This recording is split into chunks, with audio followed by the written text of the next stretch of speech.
మీలో ఎంతమందికి కొండపల్లి బొమ్మలంటే ఇష్టమో కామెంట్ చేసేయండి. కొండపల్లి బొమ్మలు మ్యాక్సిమం కూడా మన హిందూ సాంప్రదాయం గురించి, అలాగే గ్రామీణ వాతావరణ నేపథ్యాన్ని ప్రతిబింబించేలాగే ఈ బొమ్మలనైతే తయారు చేస్తారంటండి. ఇవి చూడటానికి చాలా బాగుంటాయి, అలాగే చాలా తేలిగ్గా కూడా ఉంటాయన్నమాట. ఇక్కడ చూసారా, చిన్న రోకలి. అలాగే ఇక్కడ పెళ్లి కూతురు పెళ్లి కొడుకు అని చెప్పి, ఇంకా తర్వాత వెంకటేశ్వర స్వామి, తర్వాత దశావతారాలు, ఇలా చాలా బొమ్మలైతే ఉంటాయండి. ఇవి ఎక్కువగా కూడా ఈ మధ్య గిఫ్ట్ల కింద అయితే ఈ బొమ్మలనే ఇస్తున్నారు కదా.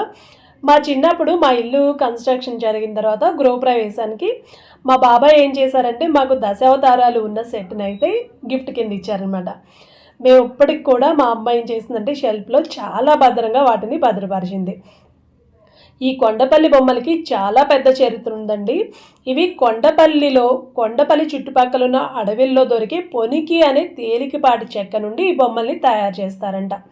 ముందుగా బొమ్మలు విడివిడి భాగాలు తయారు చేసి, అంటే కాళ్ళు, చేతులు, తల, ఇలా అన్నీ విడివిడిగా తయారు చేసుకొని తర్వాత వీటిని చింతగింజల పొడితో చేసిన బంకతో అతికిస్తారంటండి.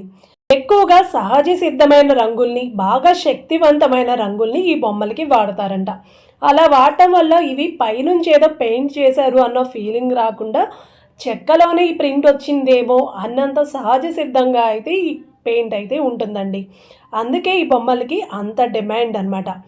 అలాగే ఈ బొమ్మలకు చేసే కళ అయితే ఇప్పటిది కాదండి, ఇది పురాణాల్లో కూడా వీటి ప్రస్థానం అయితే వస్తుంది.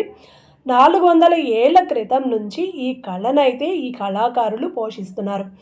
ఈ కళాకారుల్ని ఆర్యకాస్ట్రీయులు అని పిలుస్తారంట. బ్రహ్మాండ పురాణంలో కూడా దీని ప్రస్థానం అయితే ఉంటుందంటండి.